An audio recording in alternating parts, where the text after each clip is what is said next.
Hey guys, Oldmansneaks here. Welcome to another close-up and on-feet sneaker review. Let's take a close look at the Air Jordan 1 High Pollen. First things first, I thought this was going to be more of a brighter yellow. In hand, not really. It's a little bit desaturated and seemed to have a very light tinge of brown, which I think actually makes this better than my initial impression from the photos. This has the same color blocking as the Varsity Mace Dunk, but with the obvious difference on the shade of yellow. I have the Air Jordan 1 Low Varsity Gold, and I love the yellow on those shoes.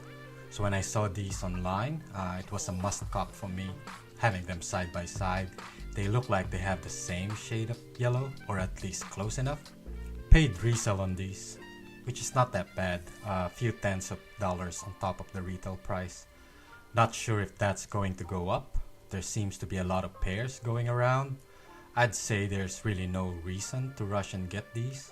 You're better off sitting for a bit and maybe get a better deal later in the year. The material is decent. It's not bad, but I wouldn't say it's great. The yellow leather wrapping is made of smooth leather, while the black panels are made of tumbled leather. Not the best leather feel, but it's good enough. The toe box seems to crease very quickly though. I've worn mine indoors for this review and the toe box seems to have collapsed immediately. Make sure you have a shoe tree inserted when you're storing them. My initial thoughts on this is it's going to be hard to wear. I think I went a little bit overboard by combining it with a yellow hoodie, to be honest. This I reckon will work just fine with more muted colored clothes. If you haven't already, please subscribe to my channel and follow me on Instagram.